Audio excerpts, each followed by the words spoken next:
What's up, guys? Welcome back to our video. Hope you guys are all having a great day as usual. If you're not already subscribed, click the subscribe button. My channel's been gaining a lot of subscribers, which I really appreciate, okay? It'd mean the world to me. I want to reach 300 as soon as possible. So, today we are not done with the haunted videos in October. I know I've kind of been slacking on the haunted videos, but we're going to go back just one. We're also going to do some during Halloween, and luckily Halloween is on a Saturday. So if you haven't already checked out a haunted place near you, what are you waiting for? Do it, all right? Just get out there. So today we're going to be reacting to top 3 true scary trucker stories. So that's just one of Mr. Nightmare's videos. Go subscribe to Mr. Nightmare. Let's get into this.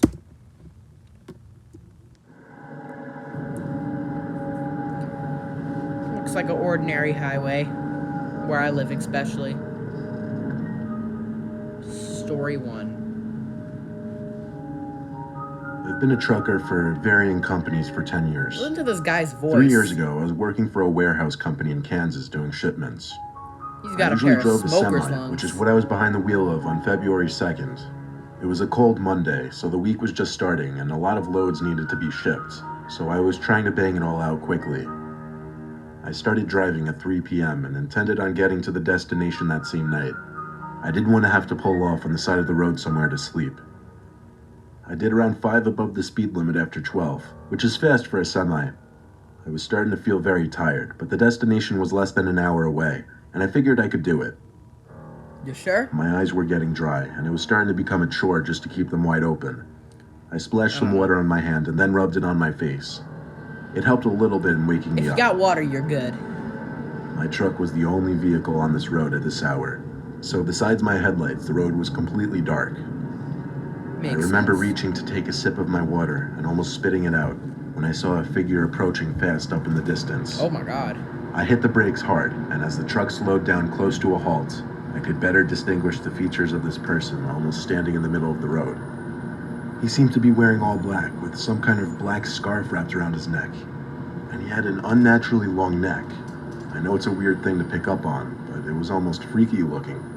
His face itself, however, was a complete blur. I couldn't make out any features. As my truck slowed down and got closer to this mysterious man, I was about to roll down the window to ask if he needed a ride, but he just turned to his left and darted into the woods. Ooh. I didn't take an extra second to stop and think about it. I just pressed on the gas pedal again and moved on. Regardless of how freaky it was, I was in a rush. In fact, it wasn't even until about 20 seconds after that my heart really started racing from taking in how strange it really was. Maybe 5 minutes later, I was able to get over it. But just like that, something else happened. As I was back to my cruising speed, I saw something run across the street in front of me. Oh my goodness. At first, it looked like a big animal. As I got closer and it crossed into the woods, I realized it looked like another person. I didn't even tap on the brakes this time, I just kept going. I kept zooming down the road, maybe even stepping on the gas a little more just because I was starting to get freaked out and wanted to get there faster. Another few minutes went by with nothing happening. However, I was getting increasingly tired, and at times I was even swerving into the other lane a little bit.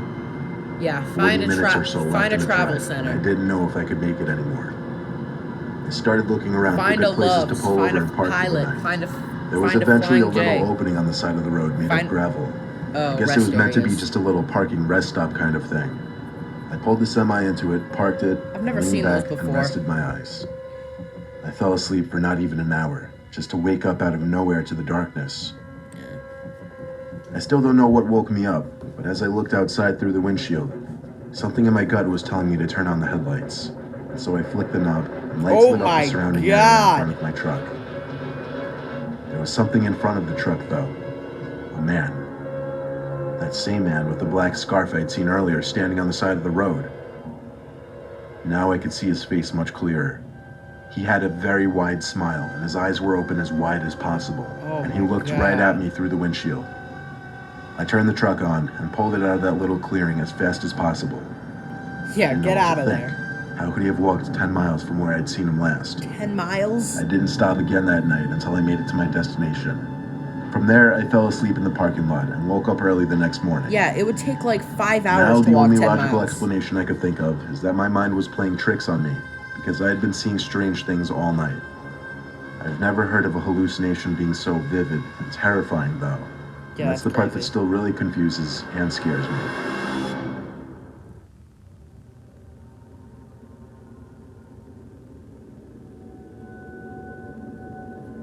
Before getting an office job in the city, I was a UPS driver for 2 years. It was good money, and I enjoyed it for the most part. It had its moments, though. It was 2010. I'd been out of college for 2 years. I was working 11 to 7 on a Thursday. It was the dead of winter, so it was dark by like 5 o'clock. I wasn't exactly living in Palm Springs either. I was living in a small town in North Carolina. I don't want to call it ghetto or slummy, but it wasn't a very nice area at all. I did deliveries in that same town very often. The housing situation in this town was weird. Some blocks would have rows of houses and trailer homes spaced far away from each other, while other blocks were just completely desolate. This made for less deliveries altogether because the houses were so spaced out and far from each other that it took longer than, say, a regular suburban or urban community. Deliveries were always marked on the map so that I could take a more strategic route instead of just driving all over the place. After hours and hours of deliveries, all over a span of at least 3 different small towns, I started heading down one of those streets I'd mentioned just now. Spaced out trailer homes and small houses on one side, forest on the other side. It's a little past 6 p.m. and my shift is winding down with not too many deliveries left. There was one house on this block, and the package was to be signed for, meaning I couldn't just leave it on the stoop. I pulled up in front of the house, went to the back of the truck, and pulled out one of the biggest and heaviest boxes of the day. There were some kind of small metal pieces bumping around in the box, lots of them. I couldn't even try to take a guess at what could be inside. My job was just to lug the thing to the front door of the trailer home, and that's just what I did. There was no doorbell in this home, so I had to knock. There were no lights on in there though, and I didn't see a car out front, so I was hoping somebody was home. I knocked a few more times, then I saw the curtains to one of the windows move, and footsteps come to the door. Then there was a long pause, a suspicious and unnecessarily long pause before the door finally cracked open. Some older woman poked her head out all paranoid-like, and when I said she had a package to sign, she opened the door fully. She seemed fidgety as I asked her to sign the device. She did so. It was a sloppy signature, too. She told me I'd need to help her carry the box into her room. I figured that would be the case. The moment I stepped into the trailer home, I got a huge whiff of some kind of stench. You know how every home has a distinct smell, whether it be good or bad? Well, this home smelled awful. I don't know what it was. She was leading me to a back section behind the tiny living room space. She took me to a narrow hallway where I struggled to carry the box, and then brought me to a door. She opened the door and told me to maneuver the box into the closet in the back of the room. I asked her to flick on the light. She said the light didn't work. It was next to pitch black in there, with the only source of light being the lamp from the living room seeping down the hall into this room. I could see just the slightest amount to navigate the box inside of the room. As I got close to the closet, I saw someone standing in the corner of the closet. What? I knew for certain it was a person because of the shape of the outline, and there was movement. There was no logical explanation to this. This person was clearly hiding from me, waiting. I left the box where it was and walked past the woman and said, "Have a nice day." She started to scream at me to come back and help her, and she went as far as to call me a piece of shit. I didn't know what this woman and whoever was in that closet were planning on doing, and I didn't want to stick around to find out. Yeah, don't. I went on with my shift and went home that night, and thus began my job hunt for a newer, better job. Story 3. I think this is the last story. Yep.